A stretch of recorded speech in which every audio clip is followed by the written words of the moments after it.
Number 1.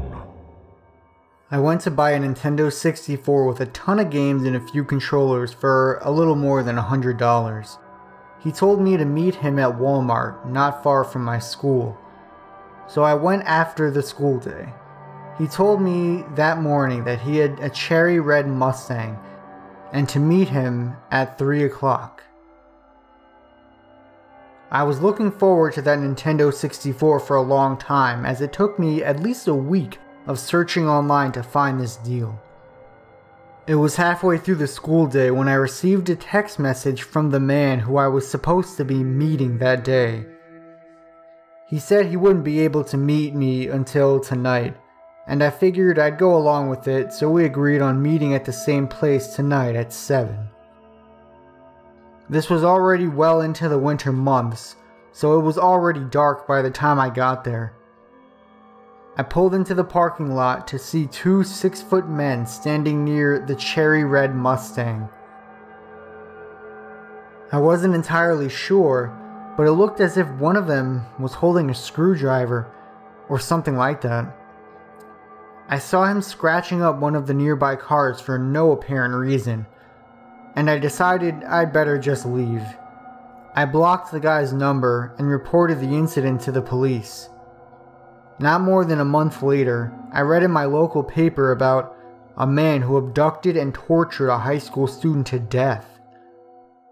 I couldn't tell if it was the same man, but the man abducted the victim at Walmart in a cherry red Mustang.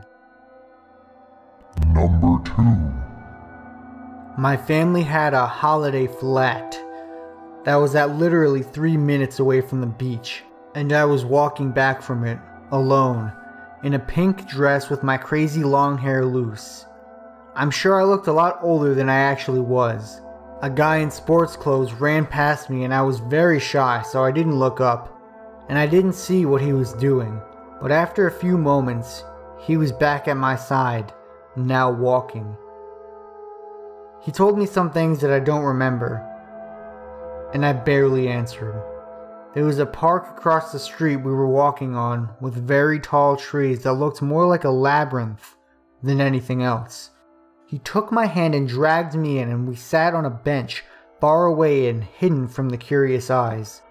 He kissed me with his tongue and kept taking my hand to rest it on his penis. It disturbed me a lot. I don't know if it was better or worse than if he had touched me, but anyway, after a moment, he asked me how old I was. Maybe because now he was watching my face instead of my boobs. When I told him I was 14, he seemed a little concerned. So I started talking about my parents a lot, hoping it would disgust him. I don't know if it did, but I told him I had to go or else my parents would get worried and look for me. And I lived just 1 minute away. I think he only let me go because I promised I would come back at the park at 3 o'clock the next day. And I probably looked dumb and naive enough for him to believe it. The thing is, I did come back like I said. Don't ask me why, I'm not really sure.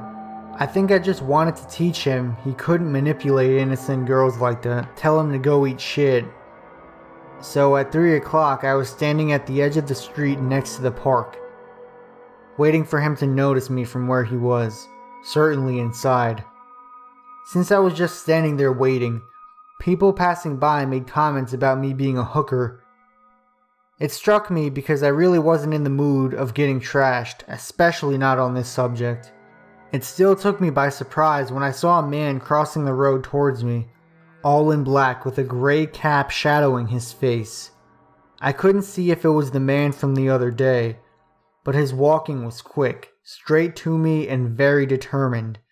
So I turned on my heels and headed to my building as fast as I could, while still trying to look like I just hadn't seen him, and was giving up on the rendezvous. I was living on the first floor, so when I reached my door, I turned my head around to see if he had followed, and he did. Just when I watched, he was opening the first door of the building, less than 2 meters from me, head still bowed to hide his face, still moving frighteningly fast, not saying anything. But you needed a code to pass through the second door. I still launched myself inside my flat and locked myself in because I really hadn't expected him to tail me when obviously I was leaving, or to even come inside my fucking building like he intended to follow me all the way to my apartment. I know what you're gonna tell me. I shouldn't have put myself in unnecessary danger and I should have reported him. It just seemed like he simply saw a pretty girl walking down the street and decided to have a little fun before she disappeared. Nothing more. I don't think he will do this kind of thing to another person. If something like this was to happen again, of course I would report it, but I was 14 years old and very shy and oblivious to most things. Number 3. When I lived in my parents' old house, my bedroom faced towards our backyard, and underneath my window we had a smaller roof, which represented the portion of my house that led into where our basement was, if that makes sense. Anyway, that smaller roofed area of my house was right next to a fence that separated me and my neighbors' backyards. It was therefore very easy to climb up from the fence onto the smaller roof and then to my bedroom window. My boyfriend at the time would actually do this frequently, usually to kiss me goodnight, and yes, sometimes I snuck him into my room. I was a teenager, what can I say? Anyway, one night I remember I was laying on my bed reading a Lion King sticker book for some reason. My bed was against the same wall that the window was, so I couldn't see anything in the window while I was laying on my bed. My window was open because it was the summer and it was still very hot that night. I can't remember how late it was, but probably around 10 p.m. to 11 p.m. Because my dad was asleep. He was a mailman and woke up early. And I remember my mom was taking a bath. So I'm on my bed enjoying this Lion King sticker book immensely when all of a sudden I hear a male voice whisper through the window. "Don't scream." I bolted out of my bedroom and into the bathroom, freaking out my mom, telling her I was not sleeping in my room at all that night. I ended up sleeping in my parents' room and my mom slept in my bed. She even said she felt freaked out sleeping in my bed that night. I've tried to figure out who exactly it could have been. I really don't think it was my boyfriend because he wasn't one to do jokes like that. And even if he did, he would have told me the next day that he did it. I did live near a couple teenage guys, but for the most part, I didn't interact with them, and they also didn't seem like the type that would do something like that. I remember the voice sounding very deep, too.